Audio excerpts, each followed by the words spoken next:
Salam əziz tələbələr. Bu gün biz alqoritmləşdirmənin əsasları, xətti və budaqlanan alqoritmlər mövzusunun test tapşırıqlarının izahına baxacağıq. Gəlin birinci sualın izahı ilə başlayaq. Alqoritmlərin hansı təsvir üsulları var? Biz mövzudan öyrənmişik ki, alqoritmin bütövlükdə 4 dənə təsvir üsulu var. Birinci üsul nəqli, sözlə və yaxud da bunun üçüncü adı isə təbii dillə adlanır. Blok sxemlə, bunun digər adı qrafik üsul adlandırılır. Alqoritmik dillərlə, buna biz həm də proqramla olan üsulda deyə bilərik. Dördüncü üsulu isə buradakı variantların içərisində yoxdur. Onu da qeyd eləyək, pseudokod, yəni yalancı kodla olan üsuldur. Onda düzgün cavabımız 3, 5 və 6 olacaq. Yəni doğru cavab A variantıdır. Gəlin indi ikinci suala baxaq. İkinci sualda bizə verilib ki, A bərabərdir 2, B bərabərdir 8 olduqda aşağıdakı alqoritmin icrasından sonra Y-in qiyməti neçəyə bərabər olar? Gəlin baxaq. Baxın, Y-in həll olunması üçün bizə cəmi 3 dənə şərt təqdim olunub. A böyükdür B, A kiçikdir B, A bərabərdir B. Və biz şərtdə də görürük ki, A-nın qiyməti 2-dir, B-nin qiyməti 8-dir. Baxın, bu şərtlərdən hansı bizim üçün doğrudur? Təbii ki, A B-dən kiçikdir. Yəni, ikinci şərt bizim üçün doğrudur. Onda Y bərabərdir, A üstəgəl B-ni həll etməliyik. A və B-ni toplayaq. Cavab olacaq 10. Yəni, doğru cavab A variantıdır. Üçüncü sualın izahına baxaq. Üçüncü sualda bizə belə bir alqoritm təqdim olunub. Və deyilir ki, alqoritm fraqmentinin yerinə yetirilməsindən sonra Y dəyişəni 20 qiymətini almışdır. Baxın, bizə verilmiş 20 qiyməti bu üçüncüdə əldə olunmuşdur. Gəlin hətta yanından da 20-ni yazaq ki, yadımızda qalsın.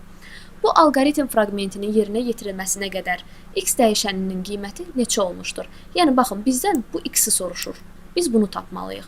Gəlin tapaq görək, X-in qiyməti neçə olmuşdur? Bunu həll etməyin ən əlverişli, ən tövsiyə olunan üsulu əvəz etmə üsuludur. Gəlin əvəz edək. Baxın, Y-in qiyməti neçədir? X üstəgəl 3. İkinci şərtə baxırıq ki, X-in qiyməti bərabərdir 30 çıxılsın Y.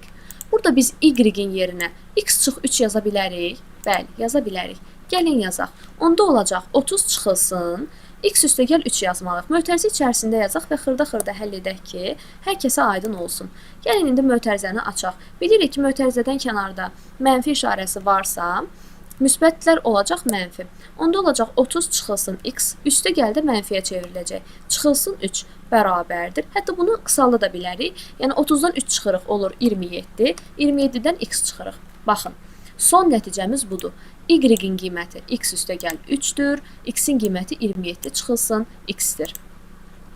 Sonda bizə verilib ki, Y-in qiyməti bərabərdir X çıxılsın Y.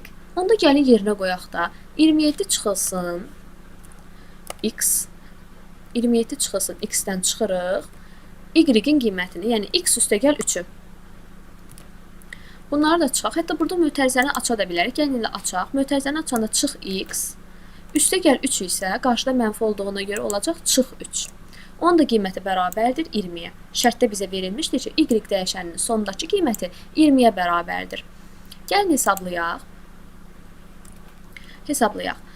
27 çıxılsın 2x çıxılsın 3, yəni 24 çıxılsın 2x, 24 çıxılsın 2x bərabərdir 20. 2x-imiz bərabərdir 4.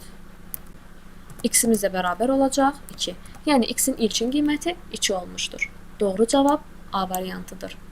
Bu, ən çox tövsiyə olunan üsuldur. Çünki ola bilər ki, sual açıq sual kimi düşsün və o zaman bu üsul bizim işimizə yarayacaq. Amma digər üsulu isə variantlarla yerinə qoyub həll etməkdir. Məsələn, içini X-in yerinə qoyuruq, 2 üstəgəl 3 olur 5, yəni Y-in qiyməti olur 5. Davam edirik. 30 çıxılsın Y, cavab olacaq 25. Və ən sonunda da 25-dən də 5-i çıxacaq, çünki X-in qiyməti 25-dir, Y-in qiyməti də 5-dir. 25-dən də 5 çıxanda həqiqətən olur 20. Amma bu bir qədər vaxt aparan üsuldur. Ən əlverişli üsul əvəz etmə üsulu ilə həll etməkdir. Dördüncü suala nəzər yetirək. Z bərabərdir 1 böl X üstəgəl 1 bölünsün X çıx 1 funksiyasının hesablanması alqoritmində. Məsələnin nə vaxt həlli yoxdur? Baxın, bunu bilmək lazımdır ki, istənilən bir məsələdə nə vaxt həlli yoxdur sualı verilibsə və kəsirdirsə, kəsir 0 ola bilməz. Baxın, 1 böl X verilib bizə, düzdürmü? Burada X 0 ola bilməz. Onda məsələnin həlli olmaz. Çünki heç bir məxrəc 0 ola bilməz. Demək ki, X-in bir qiyməti 0-dır. İndi gələk ikinci hissəyə baxaq.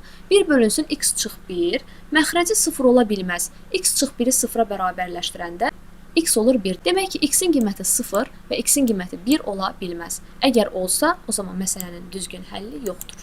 Cavab olacaq A variantı. 5-ci suala nəzər yetirək. 5-ci sualda bizə belə bir alqoritm təqdim olunub. Bu budaqlanan alqoritmdir. Hardan bilirik? Bir budağı yoxdur, bir budağı hədir. Və bizdən ən sonda x-in qiymətini soruşur. Gəlin həll eləyək. A-nın ilkin qiyməti 10-dur. B-nin qiyməti isə 8-ə bərabərdir. Bizə deyilir ki, A B-dən kiçikdirmi? 10 8-dən kiçikdirmi? Xeyr. Onda yox qolu ilə davam edirik.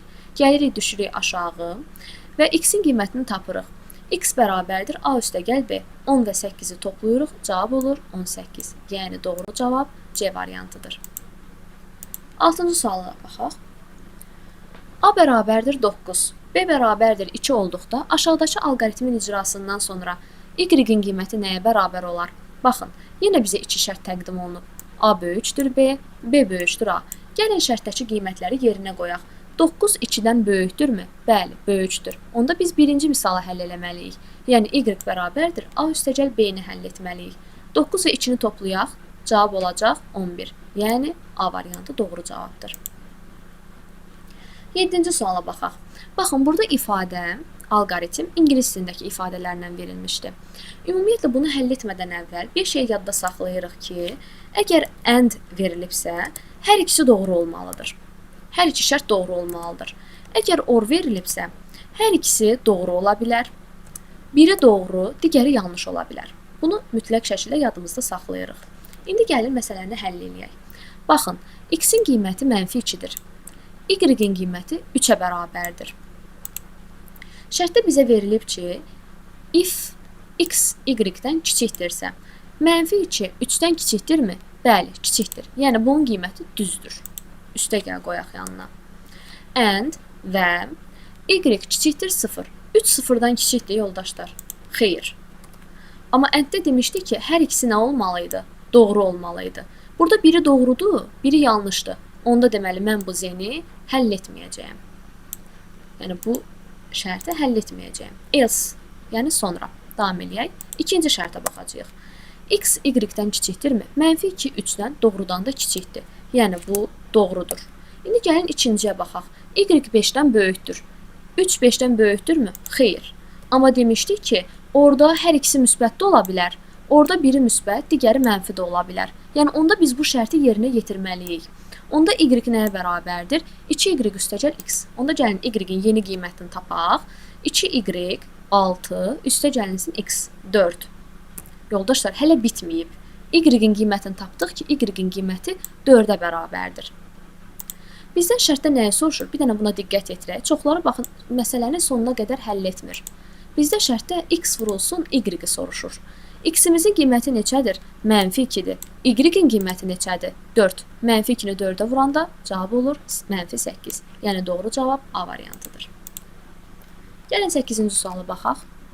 8-ci sualda bizə blok sxem təqdim olunub. Baxın, bu da budaqlanan alqoritmdir. Çünki 2 dənə budağı var, yox və hə budağı. Bizdən s-in qiymətini soruşur.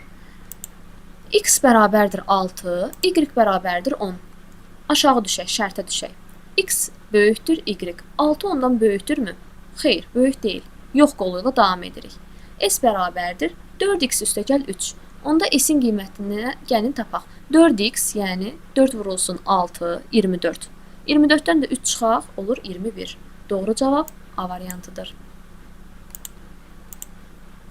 Davam edək 9-cu sualla. 9-cu sual uyğunlaşdırma sualıdır. Və bu bir qədər əzbər sualdır. Blokların hər birinin bilirik ki, özlərinin mahiyyəti var, düzdür? Ovala bənzər işarə başlanğıc və son blokudur.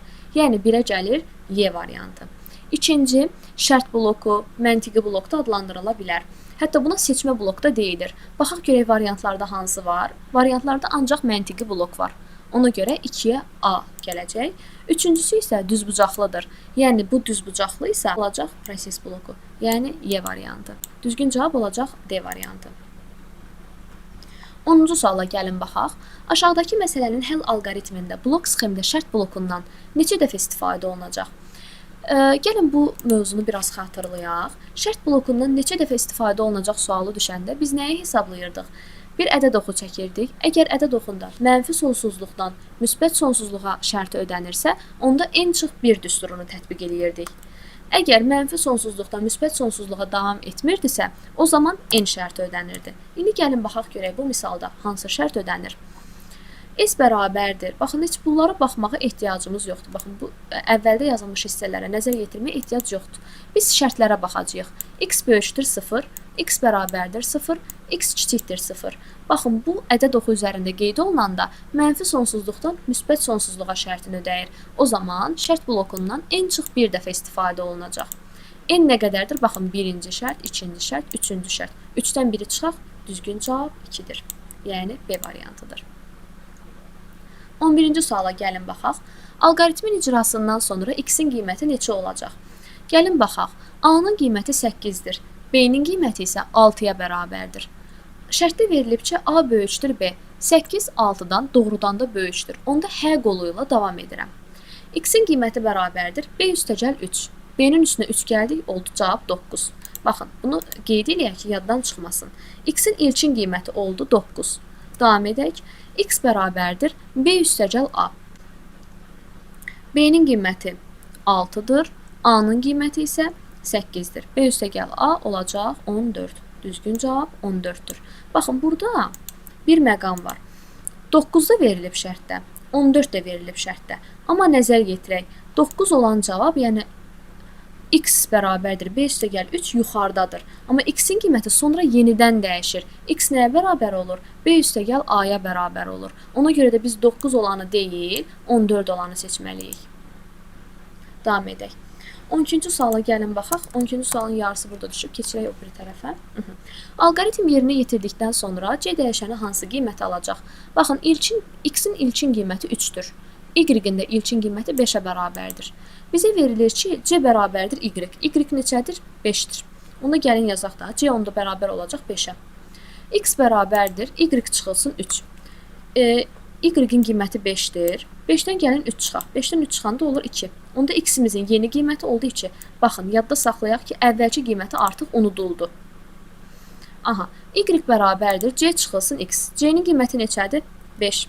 5-dən də çıxaq X-in ikinci qiymətini. Yəni, 2-ni çıxacaq. Cavab olacaq 3. Artıq Y-in də ikinci qiyməti unuduldu. Yoldaşlar, bunları nəzərimizdə saxlayaq. C bərabərdir X üstəgəl Y. C bərabərdir X üstəgəl Y. X 2-dir, Y də 3-dür. 2 üstəgəl 3, cavab olacaq 5. Yəni, doğru cavab A variantıdır. 13-cü suala baxaq. Alqoritm yerinə yetirildikdən sonra alınan Y dəyişəninin qiymətini hesablayın. X-ə 14 qiyməti mənimsədilib, Y-ə 71 qiyməti mənimsədilib, C-yə X qiyməti mənimsədilib. Onda C-nin qiyməti neçə olacaq? C-nin qiyməti olacaq 14. X-in qiyməti bərabərdir, Y çıxılsın 2. Baxın, Y-in qiyməti neçədir? 71. 71-dən 2-ni çıxaq, olacaq cavab 69. Y-in yeni qiyməti isə buna bərabərdir. C, gəlin bir-bir yazaq. C-nin qiyməti neçədir? 14. Onda burada da yazaq 14 vurulsun. Mötərizə içərisində yazıb ki, X-dən 61 çıxırıq. X-in qiyməti neçədir? 69. 69-dan 61 çıxanda cavab olur 8.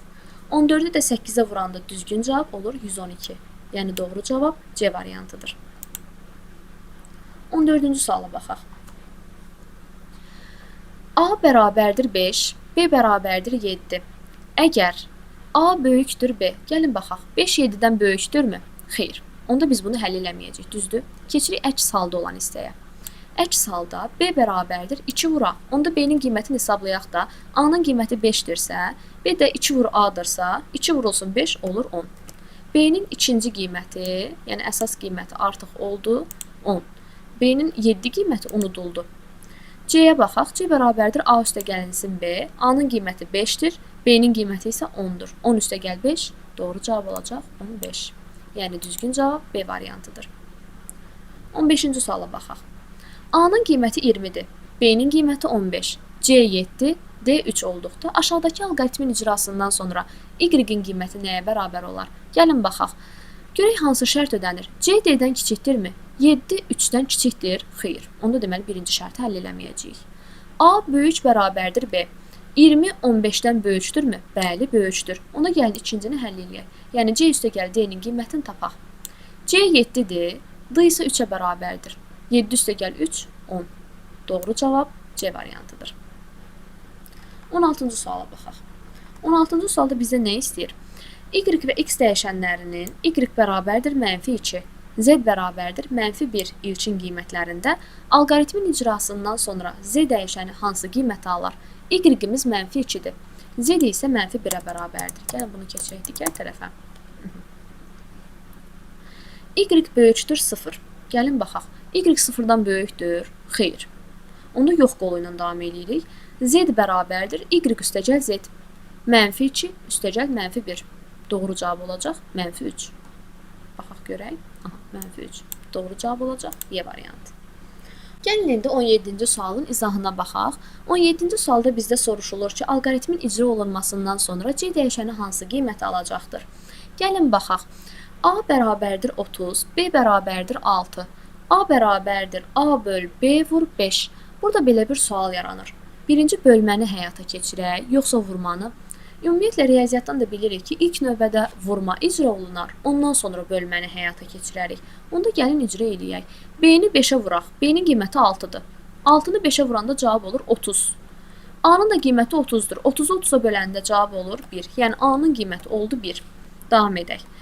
A kiçikdir B. 1 6-dan kiçikdirmi? Bəli, kiçikdir. Onda hər qolu üzrə davam edirəm. C-nin qiyməti bərabərdir. A üstəgəl 4 vurulsun B. Gəlin yazaq. C-nin qiyməti bərabərdir. A, yəni 1 üstəgəl 4 vurulsun B. B-nin qiyməti neçədir? 6. 6-nı da 4-ə vuraq, olur 24. Toplayanda cavab olur 25. Düzgün cavab olacaq C variantı. Davam edək. 18-ci suala baxaq. Bizə belə bir alqoritm verilib. İfadələrin icrası nəticəsində y dəyişəni 70 qiymətini almışdır. Alqoritmin yerinə yetirilməsinə qədər x dəyişəninin qiyməti neçə olmuşdur? Baxın, yoldaşlar, y-in qiyməti, son qiyməti 70-ə bərabərdir. Bu bərabərdir 70. Gəlin indi yenə əvəz etmə üsulundan istifadə edək və bu misalı həll edək. Y-in ilkin qiymətinə baxın, belə bir ifadə yazıb. X üstəgəl 7. Davam edək. X-in qiyməti bərabərdir 5 vurulsun y. Burada biz y-in yerinə x üstəgəl 7 yaza bilərik, düzdür?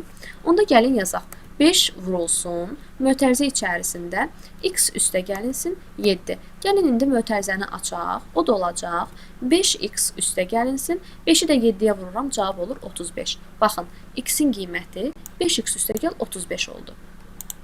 Davam edək. Burada gəlin yerinə qoyaq. Y bərabərdir x üstəgəl 2y. X-in qiyməti neçədir? 5x üstəgəl 35. Gəlin yazaq.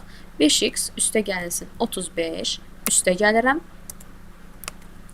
2y. Y-in qiyməti neçədir? X üstəgəl 7. Bunu 2-yə vuraq. 2x üstəgəl 14 olacaq. Düzdür? 2x üstəgəlinsin 14. Gəlin indi toplayaq. X-ləri toplayırıq və digər ədədləri də toplayacağıq. Bunları da bərabərləşdirəcəyik 70-ə. Çünki y-in son qiyməti 70-ə bərabərdir. Toplayaq.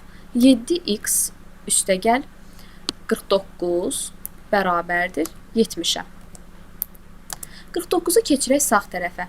7x bərabərdir 21. Onda x-in ilkin qiyməti neçə olub? X-in də ilkin qiyməti olub 3. Yəni doğru cavab olacaq 3. C variantı. Davam edək 19-cu sualına. Bax, 19-cu sualda soruşulur ki, aşağıdakı ifadənin alqoritmik təsviri necədir? Gəlin baxaq. Əgər A B-dən böyükdürsə və ya B C-yə bərabərdirsə, onda B bərabərdir 1. Gəlin variantlara baxaq. Əgər if deməkdir, onsuz bütün variantlar if-lə başlayır. A B-dən böyükdürsə, gəlin digər variantlara baxaq və çıxdaş eləyək. Məsələn, B variantına nəzər yetirirəm. Görürəm ki, burada yazıb A böyükdür C.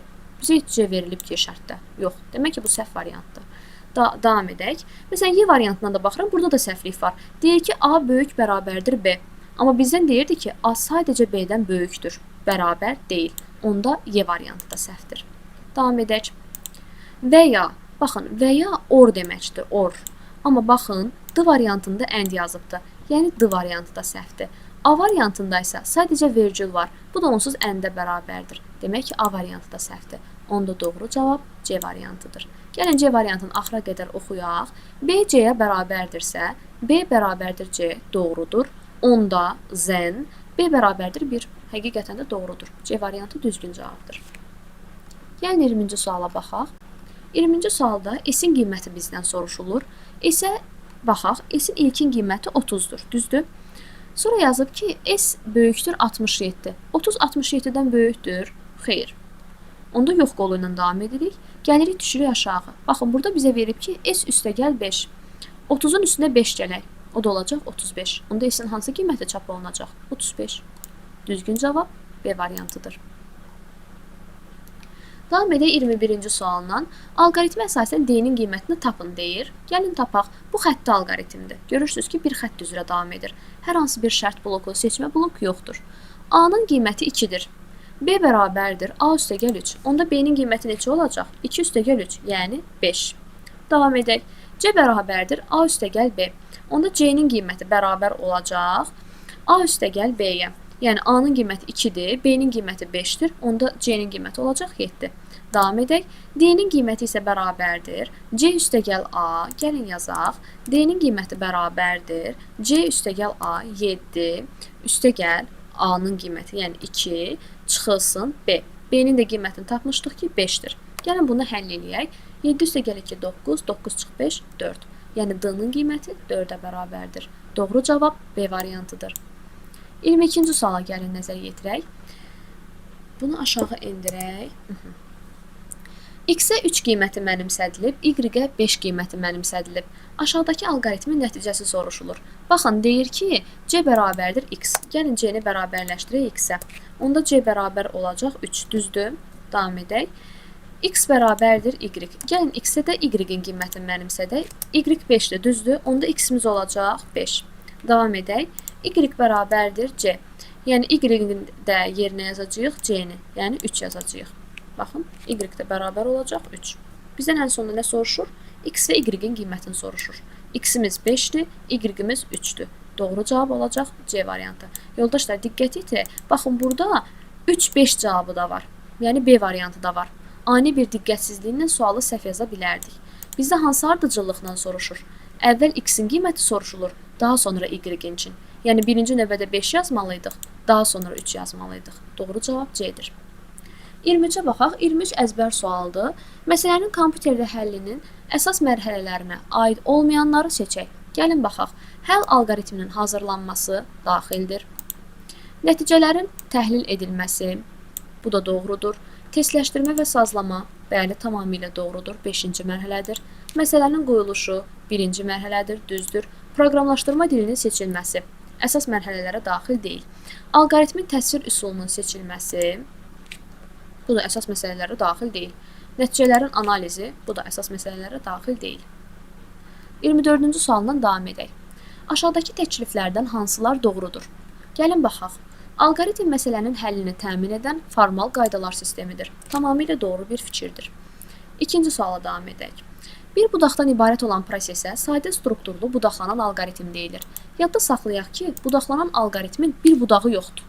Həmişə 2 budağı var, həmişə. Hə və yox budağı. Bir budaqlı alqoritm yoxdur. Ona görə də bu səhvdir. Davam edək. Proqramlaşdırma dilində tərtib olunmuş proqram mütləq proqram adlanır. Səhvdir. İlkin proqram adlandırılır. Təbii dillə təsvir alqoritmin kütləvilik xassəsini ödəmir. Tamamilə doğru fikirdir. Davam edək. Tamamilə doğru fikirdir. 5-ci suala baxaq. 2 budaqdan ibarət olan prosesə sadə, 2-dən artıq budağı olan prosesə isə mürəkkəb budaqlanan struktur deyilir. Bu da doğru fikirdir. Determinlik xassəsinə görə hər bir alqoritm ayrı-ayrı addımlardan təşkil olunmalıdır. Baxın, burada determinlik deyil, diskretlik xassəsi olmalıydı. Diskretlik. Davam edək. İlkin proqramı maşın dilinə çevirmək üçün translyator adlanan proqramdan istifadə olunur. Tamamilə doğru fikirdir. 25-ci suala baxaq. Alqoritm xüsusiyyətlərinə görə uyğunluğu müəyyən edək. Müəyyənlik, diskretlik və kütləvilik xassələri bizə verilib. Məsələnin həllinin yerinə yetirilmə alqoritmi ayrı-ayrı əməliyyatlara ayrılır. Alqoritm ayrı-ayrı aydın addımlardan təşkil olunmalıdır. Bu, diskretliyin xassəsidir. 2-yə gəlir A. Hər bir addımın məzmunu, bu addımların yerinə yetirilmə ardıcıllığı aydın olmalıdır, müəyyən olunmalıdır. Bu adlanır determinlik xassəsi, yəni B gələcək 1-ə. Üçüncüyə baxaq. Müəyyən məsələnin həlli üçün tərtib olunmuş alqoritm həmin sinifdən olan bütün məsələlər üçün yararlı olmalıdır. Bu kütləvilik xassəsidir. Yəni 3-ə gələcək C. 4-ə baxaq. Daha doğrusu D-yə baxaq. Alqoritmin yerinə yetirilməsi sonuncu sayda addımlardan sonra başa çatmalıdır. Bu nə deməkdir? Bu nəticəvilik xassəsinə xüsusiyyətidir, yoldaşlar. Nəticəvilik. Yəni, burada bizdə şərtdə ancaq müəyyənli, diskretli, kütləvilik verilib. Ona görə də D-nı heç birinə aid eləmirik. Alqoritmin hər bir addımı qəti və bir mənalı olmalıdır. Bu da müəyyənliyin xassəsidir. Yəni olacaq Y. 1-ə olur B, Y, 2-yə olur A, 3-ə də olur C variantı.